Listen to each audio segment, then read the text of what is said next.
Опа! Добре дошли в днешния епизод, който ще е малко по-различен от обикновено.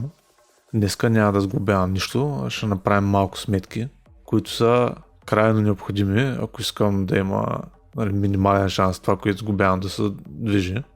Знам, че повечето хора въобще не са нати с математиката, както и аз самия. Обаче съм научил тук някакви работи, написал съм си домашните и ще гледам да обяснявам максимално просто. И за тази цел ще започна малко по-далеч, като се нарисувам автомобилчето. Нали, нещо такова. Сега, за да се движи, трябва да има някаква движеща сила. Обикновено тая сила се генерира от двигателя или от електромотора в случая. Но при движение се появяват съпротивителни сили, които са обратни по посока на движещата сила. Съпротивителна сила при търкаляне на колелетата, съпротивление на въздуха, съпротивление при наклон и има и някои други, които пропускам, но тия са най-важните. Сега тия всичките сили могат да бъдат обединени в една обща сила, която ще наречем съпротивителна сила. И за да се движи автомобила, трябва движещата сила да бъде по-голяма от съпротивителната сила. Сега въпросът е колко е съпротивителната сила и колко по-голяма трябва да бъде движещата сила. Тези съпротивителни сили се изчисляват, но сега за пример ще вземем 50 нютона. В този случай колко по-голяма трябва да бъде движещата сила. Нали, примерно ако е 60 нютона, да кажем, това достатъчно ли е?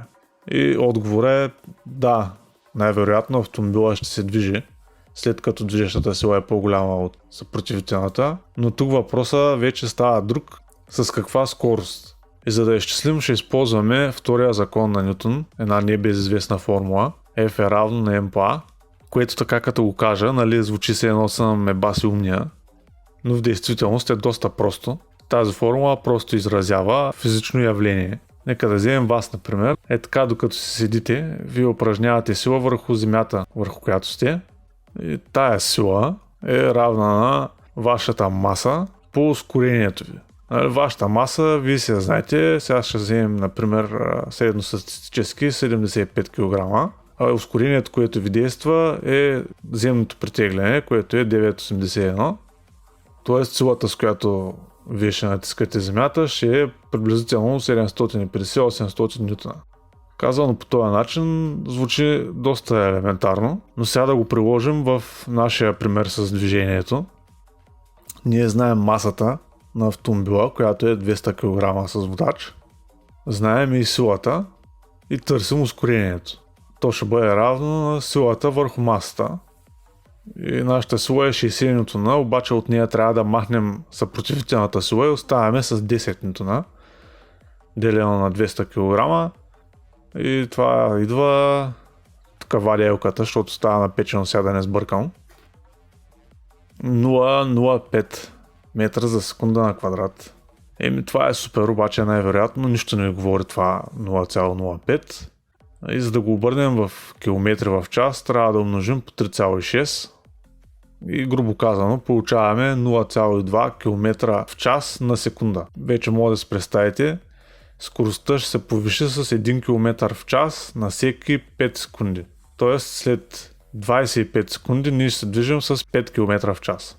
Това е доста бавно. И сега, нали, да вземем примерно друга ситуация. Да речем, че искаме да развием 35 км в час за 5 секунди. Каква сила ще ни бъде необходима за това? За да направим тази сметка, ще трябва да използваме друга формула. Или скоростта е равна на ускорението по времето. Тук ние знаем каква скорост искаме да развием, знаем и за колко време и търсим ускорение. Следователно, ускорението е равно на скоростта върху времето. Или необходимото ускорение ще бъде 10 делено на 5 или 2 метра за секунда на квадрат. Вече знаейки ускорението, можем да изчислим необходимата сила, която е 200 по 2 или 400 нютона. Сега изчислихме необходимата сила, обаче как тя достига до колелата? Нали? Тя се прилага в долната част на колелата, където е контакта с пътната настилка, но как тя достига до там от двигателя? Нали, очевидно чрез трансмисията, обаче как се изчисляват, нали, вътре самите предавки, така че големината на силата да отговаря на това, което искаме. Ами за да може да разберете, първо трябва да знаете двете най-основни понятия при въртенето. Това е честотата на въртене, която се мери в радиани за секунда или обороти в минута, и тягата или въртящия момент, който се мери в нютон метри. Нали, предполагам, че повечето от вас, ако не всички, знаят какво е честота на въртене, но не всички знаят какво е въртящ момент. Най-вероятно сте го чували, но нямате точно представа какво е. Това е силата, с която се върти нещото. Сега, за да можем да сметнем дали нашия мотор ще бъде достатъчно мощен, трябва да знаем с каква честота ще се въртят самите колелета. Знаем, че те са 20 цола, което означава, че диаметъра им е половин метър или радиуса е 0,25 метра. Ако си представите колелото и го срежеме така отгоре и го разпънем, то ще стане една права линия. Дължината на тая линия е обиколката на колелото и съответно разстоянието, което колелото изминава за едно завъртане. Обиколката се изчислява много лесно. 2 пъти PR или P върху 2 в моя случай и е равна на 1,57 метра. Това е обиколката на колелото. За да постигнем скорост от 10 метра в секунда, това колело трябва да се завърти 10 делено на 1,57 е 6,37 пъти. Това са обороти в секунда. Ако ги обърнем в обороти в минута, което може да ви е по-понятно, това са около 400 оборота, но на нас сега това не ни върши работа, а ни трябват радиани в секунда. За да получим радиани в секунда, умножаваме по 2 пъти пи и получаваме 40. Записваме тук 40 за честотата на въртене, което е, нали, в радиани в секунда. И сега трябва да изчислим въртящия момент в полоската. Знаем каква сила трябва да получим и въртящия момент е сила по рамо. А нашето рамо в случая е радиуса на колелото. Или за въртящия момент получаваме 450, като добавим съпротивителната сила по 0,25 112 нютон метра. Мощността получаваме в ватове, като умножим честотата на въртене по въртящия момент и в случая получаваме 4500 вата. Очевидно нашия мотор е по-малко от това и нали сега какво значи това, че ние няма да може да достигнем скорост 30 км в час ли? Ами не, но няма да можем за 5 секунди. Ще ни отнеме повече време и това също можем да изчислим, като вземем, нали, 1000 вата е мощността, която консумира мотора, но предполагам, че има КПД около 0,8. Т.е. механичната сила, която може да използваме е 800 вата. Съответно делим получената мощност 4500 на 800 и получаваме съотношението за нашия мотор. Намаляме въртящия момент, тъй като скоростта трябва да бъде 40 радиана в секунда. От тук се връщаме и намаляме движещата сила, тъй като не може да намалим радиуса на колелото. И от 450 слизаме на 80 нютона движеща сила. Връщаме се още назад и тук не може да намалим масата на автомобила. Затова намаляме ускорението, което става 0,4. И отново използваме формулата за скоростта, за да намерим времето, което ще бъде равно на скоростта делено на ускорението или 10 делено на 0,4 или 25 секунди. Тоест с нашия мотор ще достигнем скорост от 35 км в час за 25 секунди. Тук малко съм отървал да махна съпротивителната сила от тези 80 нютона и реалният резултат се получава около 60 секунди, но принципът е същия. До тук добре, обаче какво става с тия 50 нютона в момента, в който започнем да изкачваме някакъв баир? Съпротивителната сила от наклон е равна на масата на автомобила по земното притегляне по синус от ъгъла на наклона. Това е така, понеже на автомобила също му действа гравитацията, тая сила, която изчислявахме с човечето, и когато няма наклон, тя го дърпа право надолу и не оказва никакво съпротивление на движението, но когато имаме наклон, освен че го дърпа към земята, го дърпа и в посоката на наклона. Без да навлизам в подробности, синус е функцията, която ни позволява да определим каква част от гравитационната сила ще дърпа автомобила по посока на наклона. За съпротивлението от наклон получаваме 200 по G по синус от Сега в градовете, нали, най-сериозният наклон е някъде около 10 градуса, или поне в моя град. Много рядко може да се намери наклон по-голям от 10 градуса, така че ще сметнем с 10 и получаваме 340 нютона, което се добавя към сегашните ни 50 и това е доста повече от 80-те, които имаме за движеща сила, което означава, че нашия автомобил ще изкачи този БР точно никога. За реалната сметка обаче искам да използвам наклон от 15 градуса. Такъв наистина рядко се среща, но предпочитам автомобила да е презапасен, колкото да не може да изкачи някой БР. При 15 градуса получаваме 500 нютона съпротивление при наклон. За още по-сигурно аз ще използвам 600 нютона за задвижваща сила на най-ниската ми предавка. За да мога да изчисля предавателното число, трябва да знам какъв е въртящия момент необходим, за да създадем тази сила. Това го смятаме много лесно. 600 по радиуса на колелото или 150 Нм. Сега можем да изчислим с каква скорост ще се въртят колелетата, създавайки този въртящ момент с нашия електромотор, разделяйки мощността му на въртящия момент и получаваме 5,33 радиана за секунда. За да получим обороти в секунда, делим на 2 пъти π и получаваме 0,85, умножаваме по обиколката на колелото и получаваме скоростта в метри за секунда. Умножаваме по 3,6, получаваме км в час. Тоест, за да получим въртящ момент от 150 Нм на колелата или движеща сила от 600 Н, ние ще се движим с 5 км в час. Нека сега изчислим най-високата предавка или максималната скорост, която гоним е 50 км в час. Това са 13,9 метра в секунда.